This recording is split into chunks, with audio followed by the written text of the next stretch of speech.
Hello everybody, GameFreak9917 here. I'm back today with more Forza Horizon 2 on the Xbox One. I'm bringing you another car review, and today I'm going to be reviewing the 2012 PAGANI HUAYRA.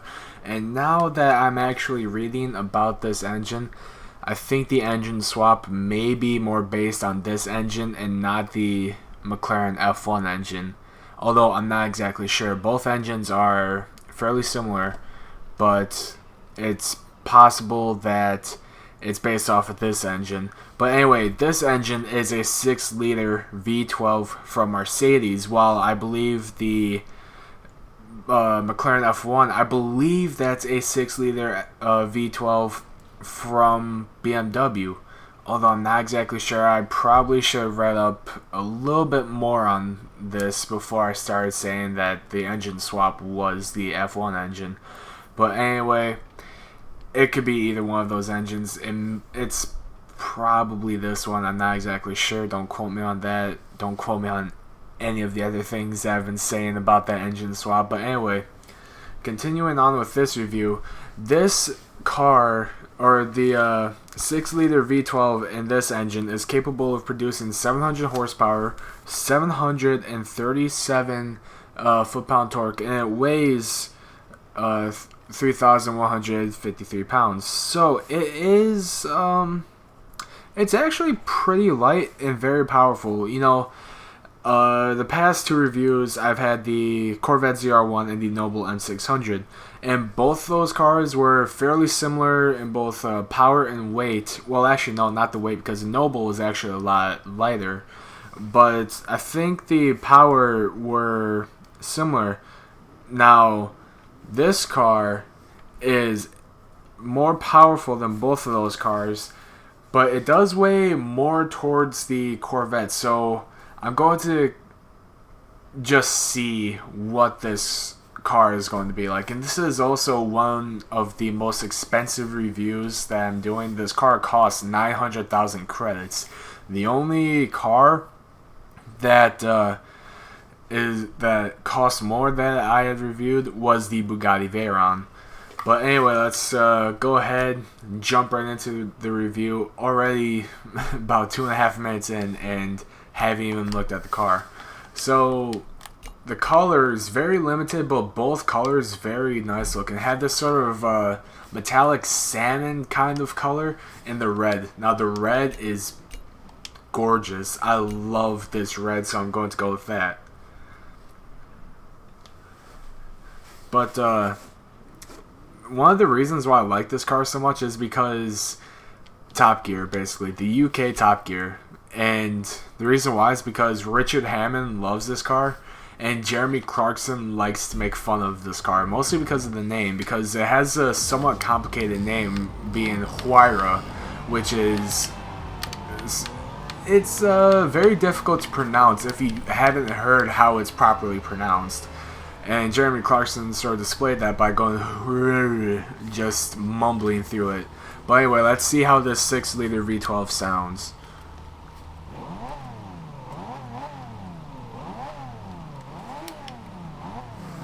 Hold on, I think my headset is a little too quiet.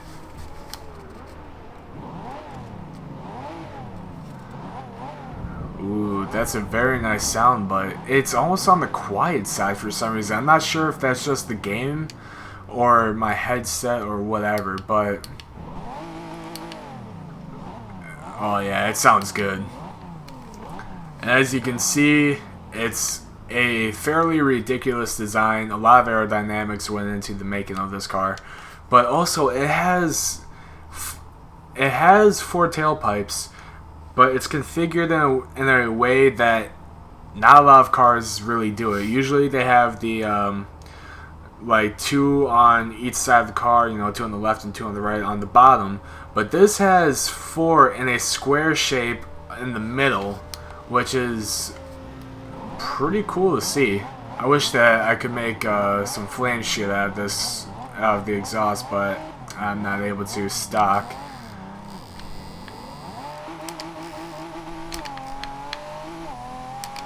A little bit of wheel spin in first gear, but that's to be expected. 700 horsepower in a car that weighs a little over 3,100 pounds. But after first and second and the rest of the gears, a lot of grip. Ooh, tail end kicking out just a little bit in third gear. Although it is a little bit damp on the road just because it was raining, but now it's dried up a little bit, it seems, now that we are on the gravel. And on the gravel, this car is doing very well. It's turning good, and it's getting quite a bit of grip.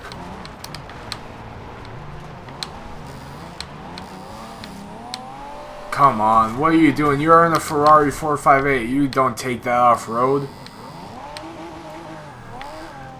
Alright, second gear. Let's see how it... Alright, it goes around the corner well, and under a hard acceleration and gripped very well. Alright, let's try in third gear, come around this. Excuse me. Alright, hard acceleration. Ooh, the acceleration was a little bit on the slow side as far as the RPMs were concerned, but it gripped very well. No drama whatsoever. The speed does catch up very quickly though. And this car, it is phenomenal at handling right now. And I also love the active aerodynamics from this car as well. Just when you're driving around, you can see the aerodynamics going to work. And the interior of this, I love the interior. Especially the dashboard and the steering wheel. It's all very... almost looks like a spaceship. That's the first thing that comes to mind when I see this interior. But anyway, let's go ahead, launch this, and see just how fast this car goes.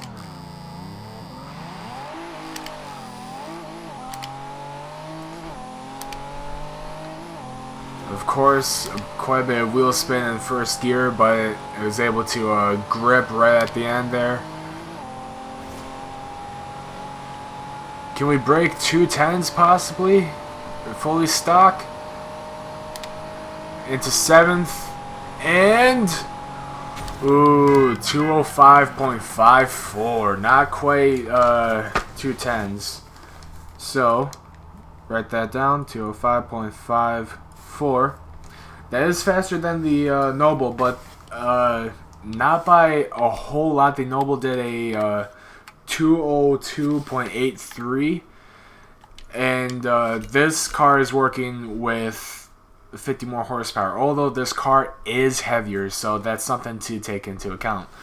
But the Corvette ZR1, it did a 189.79, so I believe the ZR1 actually suffers from the largest deficit in the horsepower between the Huayra and that car.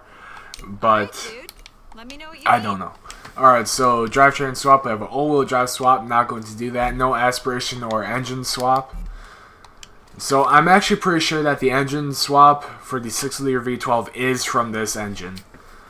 Alright, so let's fully upgrade the engine. Let's see just how much horsepower we can push out of this bad boy. Probably not going to be breaching 1,000. Probably going to be making more around 900, hopefully. We're not seeing the biggest increase in horsepower here. But let's just see how much horsepower the twin turbos will give us. Ooh, 976. So we were actually very close to our 1,000. But after seeing that, it is possible that the 6-liter V12 swap is from the F1 because that engine swap is capable of producing over 1,100 horsepower. So let's go ahead and shave some more weight off, and let's just see what this roll cage can do for us. Alright, not going to throw the roll cage on. This car is not making less than 3,000 pounds. And that is with stuff being taken off and all that stuff. So this car is going to be over 3,000 pounds because now we are putting wider tires on. It is making 1.2 lateral G's just like the Noble M600. Which, like I said in that, or what I said about that car in the last video, I forgot to hit A there. That is a super good car. Alright, so a race splitter and a race wing. Whoops, I don't want to put that on. But the Noble M600 was a fantastic car. 1.2 lateral G stock, just like this. And just immense grip, good steering and handling, all that stuff. Alright, so let's go ahead and hop on over here. Oh yeah, this car is a lot louder now. And we're able to make it shoot flames. Yes. Oh, come on. Oh, there we go.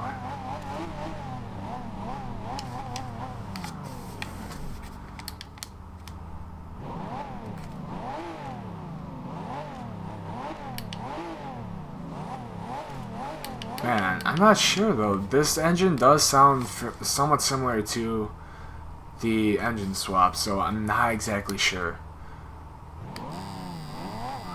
Ooh, quite a bit of wheel spin there. Wheel spin in second gear. Grips in third.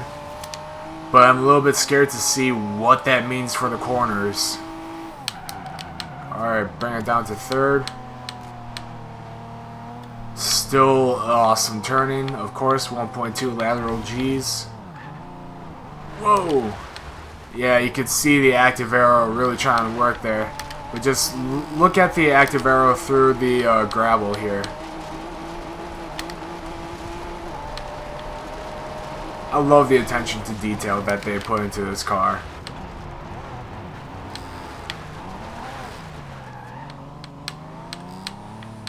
Oh, and also something interesting that I found out is I believe now with every video that I put out, I make sure to tweet it. I tweet it out, and I believe with the Noble M600 video, I think the Noble Automotive Company actually retweeted that tweet. I'm not exactly sure. I went to a website for Noble.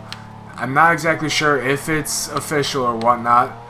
But when I went to the website, I hit the Twitter thing that said follow us on Twitter, and it took me to the same account page that had retweeted my tweet. So I'm not quite sure if the actual Noble Automotive Company did retweet that tweet, but if they did, that is awesome. And if it's a fan page or anything like that, that's still cool too. Thanks for the support and whatnot. But anyway, let's see how fast the Pagani Huayra is now.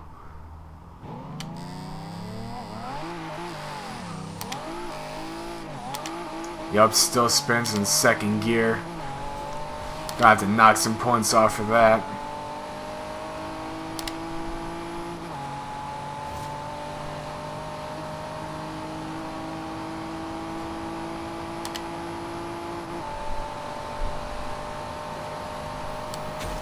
Ooh, what was that? A 230.11. Alright, 230.11. Okay, so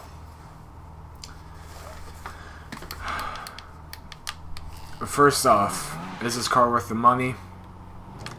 From what I've been experiencing here, no.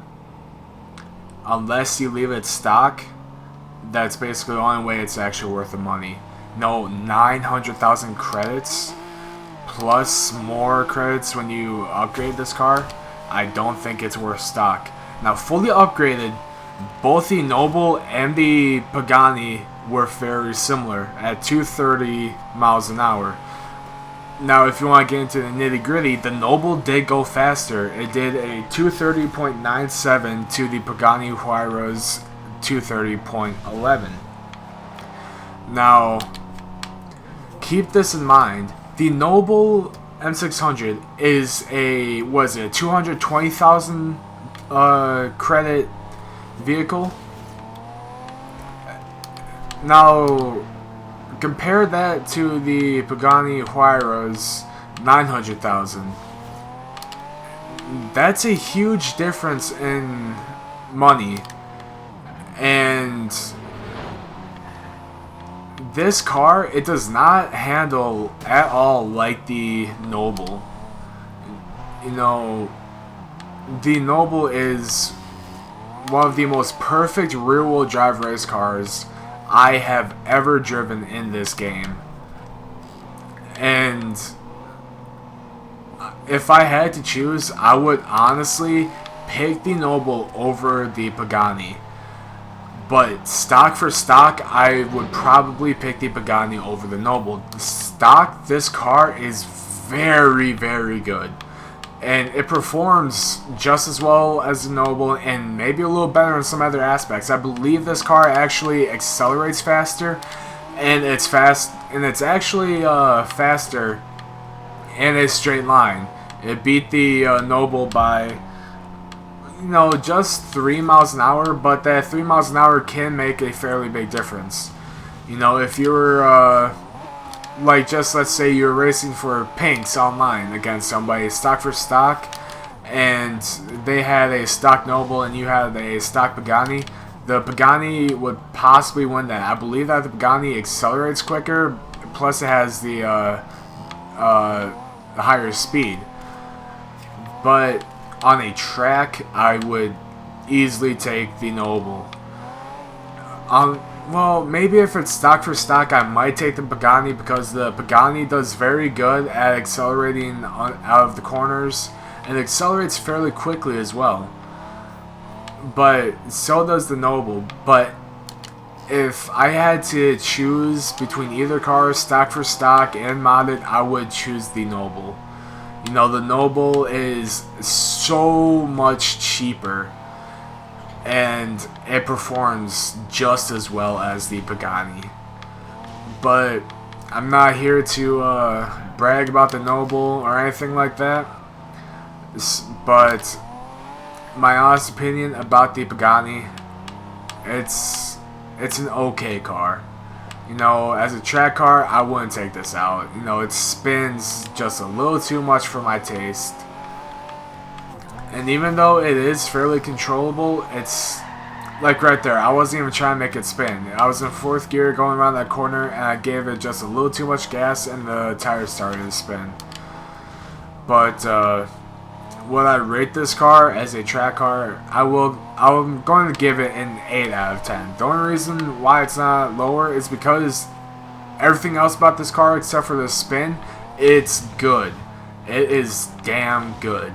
It accelerates quickly. It's a very fast car in a straight line, and it turns very good. The only problem, like I keep saying, it spins too much, and that's the only thing that's killing this car. And plus the price. My god, 900,000 credits when you can buy a Noble for 220,000 credits. Oh man. But if this car gripped better, I would give it a better rating. I'd probably actually just give it like a 9 out of 10 if it gripped better, because still the price, it's killing me. But anyway, an 8 out of 10 is the most it's going to get out of me.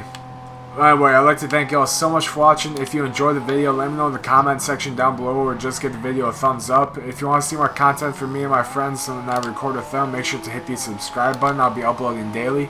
And again, I'd like to thank y'all so much for watching, and I'll see you in the next video.